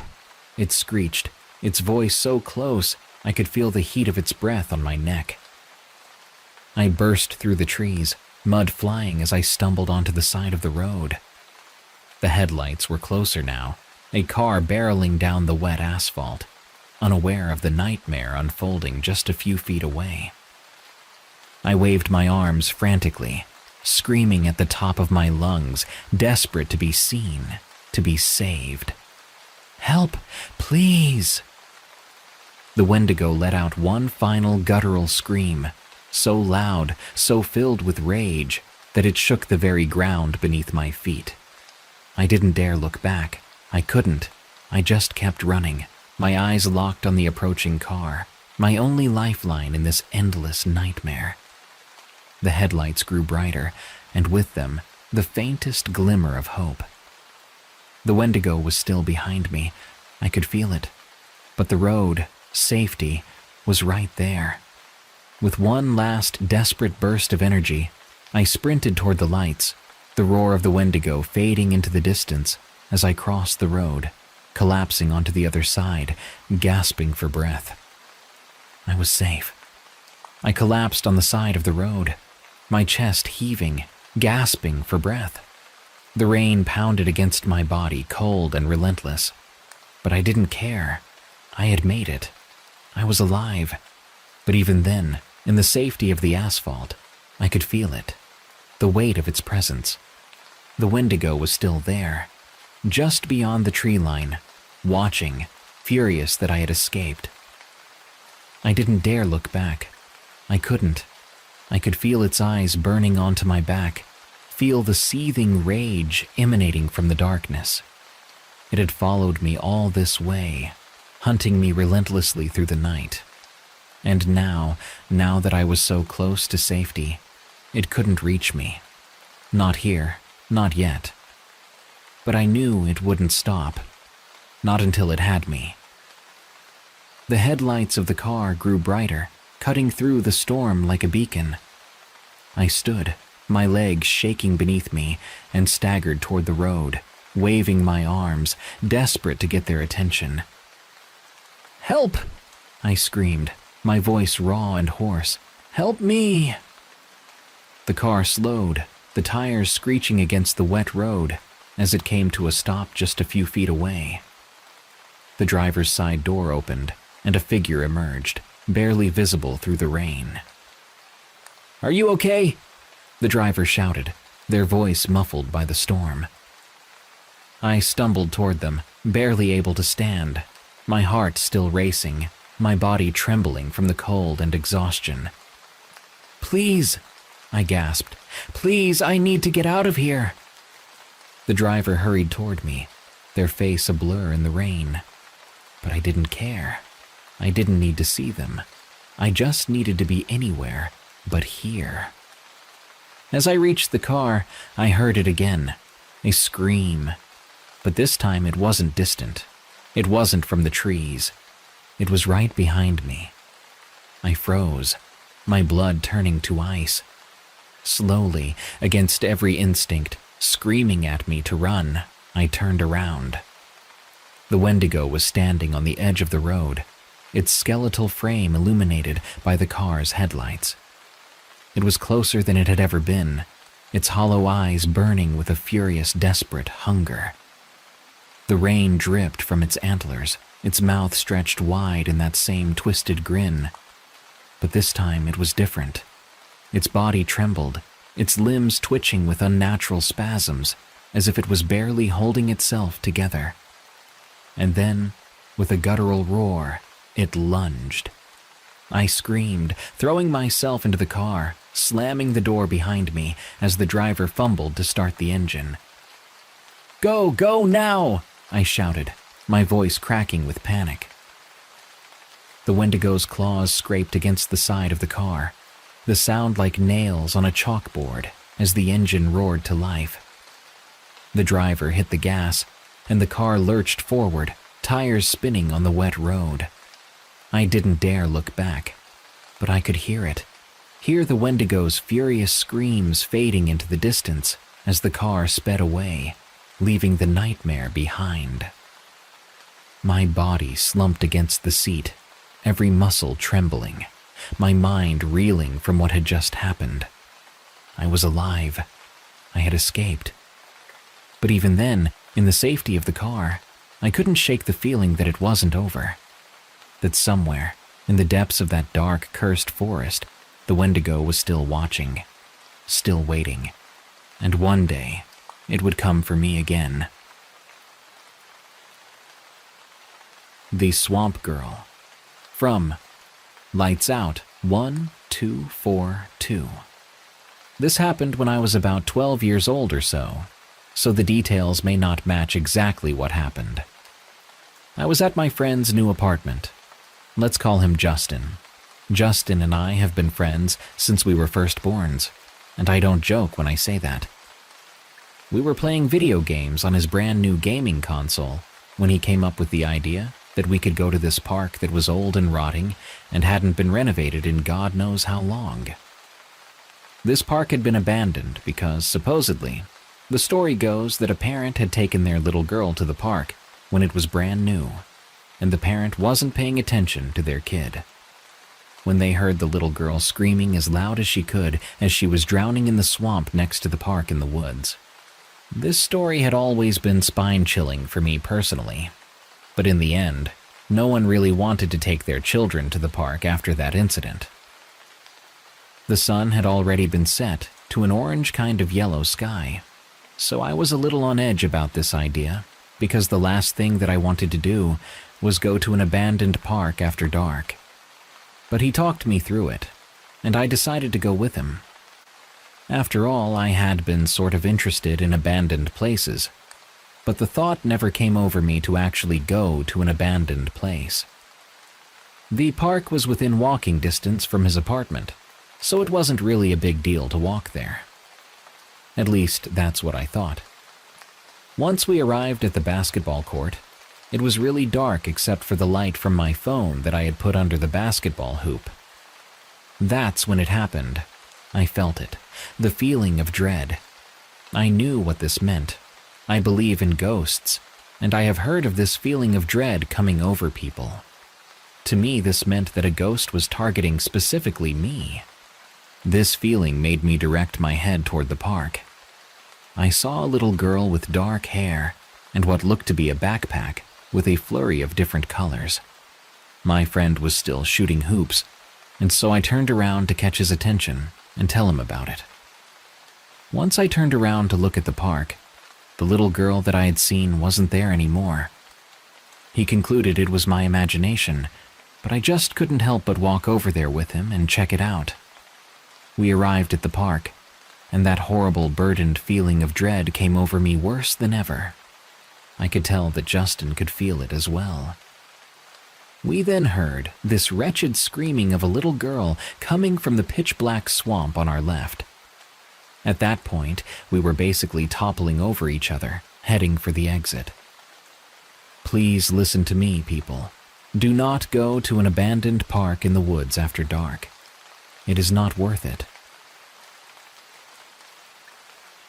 Wendigo and AZ from Juice Cam. Back in 2021, my father and I commuted up to Bear Canyon Lake in the northern mountains of Arizona. We would typically drive his Toyota Sequoia around 3 miles into the woods, just off the camping grounds. It was more of an annual tradition with us. I'm still unsure how that big beefy SUV made it as far as it did into the woods, but it did the job. Nonetheless, we drove in, threw on our bags containing all our gear and supplies, fired up the GPS, and made our way through the deep woods towards our marked camping spot. This is where it starts to get, I'll say, somewhat eerie. We were hiking in with about a mile of steep downhill left to go, and we were rapidly losing daylight. We had to take our bags off and secure any free-hanging supplies before we tied them to some tie rod we packed with us and sort of reverse fish our bags down the hill. Once that was done, we made our way down the hill. But once we made it down, his bag was still there, but mine containing all the food wasn't. We searched around a bit, and around 50 feet away from his bag was mine, tied up about 5 feet off the ground. Thinking it just broke free and got caught on a tree, we get it down, get it thrown back onto me, and we continue. The rest of the hike was quite nice and scenic, and we made it to the campsite and set up camp for the night. Thankfully, we had a fire going, so neither of us had our headlamps on. Right after dinner, I walked to the edge of the campsite to relieve myself. However, once I was done and I looked up from redoing my belt, I saw something about 40 yards out, that being about 120 to 130 feet away from the edge of the camp. But what stood out to me was that it wasn't like any animal we had in Arizona. Being elk or deer, no, it was humanoid, standing tall at about 7 to 8 feet tall. most of its body tucked behind a tree, with the skull of what I can only describe as a rotting elk head. At this point, my eyes were quite well adjusted to the dark, so I wasn't unsure, nor was I mistaken about what I was seeing. This obviously concerns me. I turn to my dad and say, "Look at that," pointing in its direction. He replies, "Look at what?" looking up from the fire. I turn around, and the figure vanished. This freaked me out. I brush my teeth and go make myself comfortable in my sleeping bag, listening to the Unexplained Encounters podcast. This is where I'd like to say that I am around a quarter Native American, on my father's dad's side. Being my grandfather that passed in 2018, my denomination is Blackfoot Creek, a Native American tribe descending from the Algonquin tribe. But back to the story. After falling asleep soon after pausing the podcast, I woke up a few hours later, the time being around 1:30 a.m. I then proceed to have my sense of smell assaulted by what I can only describe as the smell of death. Immediately clasping my hands over my nostrils and trying to quietly breathe, I hear loud, heavy footsteps, followed by heavy breathing. My dad, being a very heavy sleeper and breathing primarily through his mouth, didn't wake or notice at all. I just lay there, quiet as a mouse until daybreak. Once the sun came up, I almost burst out of the tent seeking to know what it was. But sadly, though, there was a light snowstorm overnight, so there was no evidence of footsteps. Being quite shook at this point, I have some peak energy tea and get on with the day. Come dusk, my father and I are out on the lake, fishing, and he says he's going to go up to camp to grab some extra bait. I give the okay and continue fishing, listening to some of my downloaded music out loud, enjoying myself and almost forgetting about the night before, until I look up from the water and see about a mile out, across the lake from me, just behind the tree line. The same thing as before, getting a much better look this time. I immediately nope out of there and make my way up to camp and make something up about seeing a rather large bear and not wanting to disturb it. After that, the night after was fine. It didn't bother me for the rest of the trip. We camped for about another day, hiked back up from the spot, and drove back to the city. I don't know what it wanted from me, or why it only chose to reveal itself to me, but I'm just thankful I'm alive to tell the tale. And this isn't my only encounter, so if you guys want me to share my skinwalker experience in the middle of the city, feel free to let me know. My last camping trip in Ontario. From Anonymous. Last summer, I decided to take a solo camping trip into the remote wilderness of northern Ontario, Canada. I had been planning it for weeks, eager to find some peace and solitude far away from the daily grind, the hum of electronics, and the constant demands of work. I wanted to disconnect completely. Just me, the trees, and the quiet of nature. I'd read that there were places up there where you could hike for days without seeing another soul, and that was exactly what I was looking for.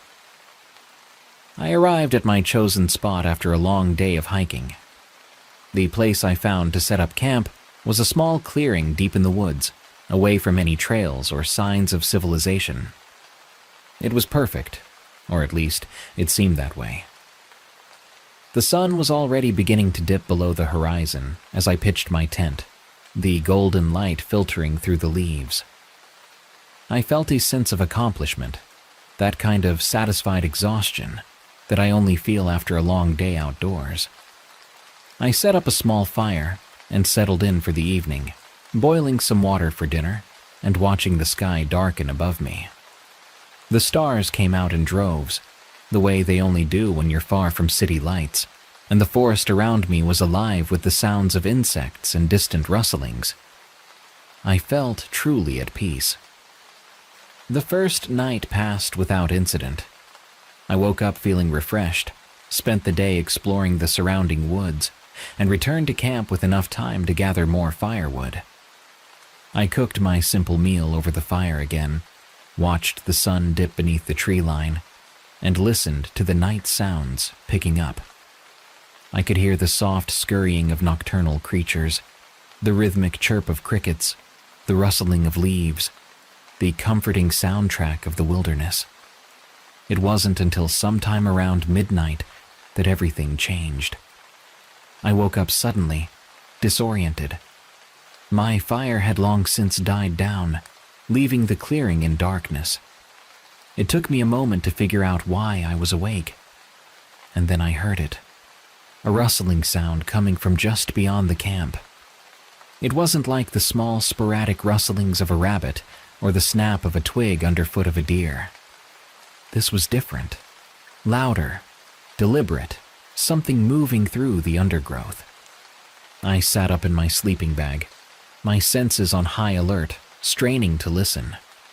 My first thought was that it might be a bear or a moose.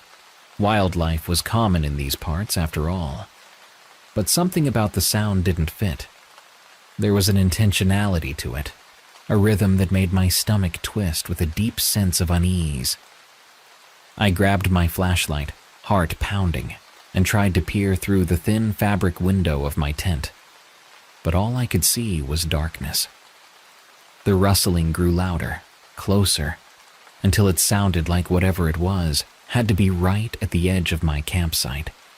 And that's when I heard it. A low, guttural growl that froze me in place. It was unlike anything I'd ever heard before. Deep and rumbling, it seemed to vibrate through the ground beneath me. It wasn't the kind of noise a bear makes, or any animal I could think of. It was almost angry, filled with a malice that made the hair on my arms stand up. I held my breath, hoping that whatever it was would lose interest and leave. I didn't dare move. The growls continued, interspersed with that rustling, and I realized with a sinking feeling that the thing was circling my campsite. My flashlight was still clutched in my hand, but I didn't turn it on. I was too afraid of what I might see if I did. I just sat there, frozen, listening to it move, trying to control my breathing as my heart hammered against my ribs. The growls seemed to change in pitch, sometimes almost sounding like a voice, like something trying to communicate. But if it was trying to say something, it was nothing I could understand. Just raw, primal menace. Time seemed to stretch endlessly. I couldn't tell if minutes or hours passed as I listened to that horrible growling and the sound of something moving around just outside. Occasionally, I could hear twigs snap and the whisper of leaves being brushed aside. It felt as if it was testing me, waiting for me to make a mistake, to reveal myself. I'd never felt so vulnerable in my life, like prey trapped in a cage. I wanted to run, to get out of there, but every instinct I had told me that if I moved, it would come for me. So, I stayed, sitting there in the darkness, trying to be as quiet as possible. And then, just as suddenly as it began, the sounds started to fade. The growling grew softer, the rustling more distant, until eventually all I could hear was the pounding of my own heart and the wind moving through the trees. I stayed where I was, still too scared to move, until the first light of dawn began to filter through the trees, turning the darkness of the tent into a muted gray. Only then did I unzip the tent, my body stiff and aching from sitting in the same position for so long. The campsite looked exactly as I'd left it. The fire pit was cold, my backpack leaning against a tree, my small pile of firewood untouched. There was nothing out of place, nothing to suggest that anything unusual had happened at all. I walked cautiously to the edge of the clearing, searching the ground for any tracks, any broken branches, anything that could prove that what I had heard was real. but there was nothing. No prints, no marks in the dirt, no signs of any creature, natural or otherwise. I spent the rest of that morning packing up camp. I was exhausted, every muscle in my body aching from tension and lack of sleep. Part of me wanted to stay, to prove to myself that it had just been some weird animal, that there was nothing to be afraid of. But the larger part of me knew I needed to leave. Whatever had been out there, it wasn't something I wanted to meet again. The hike back to my car felt longer than the hike in. Every snap of a twig, every rustle of leaves had me whipping my head around, my flashlight at the ready, even though it was broad daylight. The woods, which had felt so welcoming just a day before, now felt oppressive, every shadow hiding something unseen. I kept replaying the sounds in my head. Those growls, the strange way they almost seemed to shift in tone. It felt wrong, in a way I couldn't put into words. I've thought about that night often since it happened. I've searched online, hoping to find some explanation.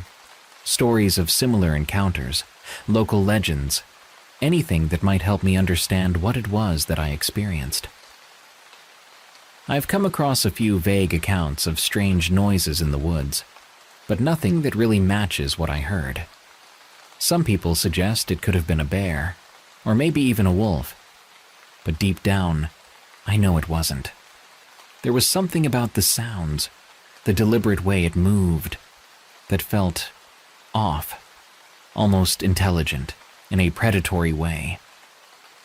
Even now, when I think about it, I get that same uneasy feeling I had that night. The sense of being watched, of something out there in the darkness that didn't belong. I haven't been back to that part of the woods since, and I'm not sure I ever will. I still love camping, still love the peace that comes with being out in nature, but there's a part of me that feels different now. A part that knows there are things out there that we don't understand. Things that watch from the shadows, waiting. I've told a few people about what happened, but I can tell they don't really believe me. They nod, give me that polite smile, and say it must have been some animal, or maybe a trick of the wind. And maybe they're right. Maybe it was nothing more than an overactive imagination in the middle of a dark forest. But I know what I heard, and I know the fear that gripped me that night was real.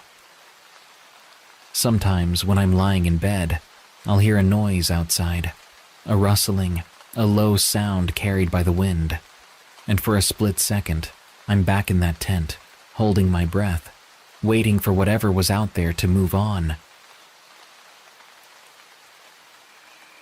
Thanks for stopping by our little campsite here at Outdoor Terrors. To hear your story on the show, send it to us at darkstories.org. For more scary stories from me, catch me on my other podcasts, Unexplained Encounters and Tales from the Break Room, on Spotify, Apple Podcasts, or your favorite podcast app. Or go to eeriecast.com for those and even more terrifying podcasts. Follow me on X or Twitter at prevails, and if you don't mind, leave a rating for Outdoor Terrors on Spotify and Apple Podcasts.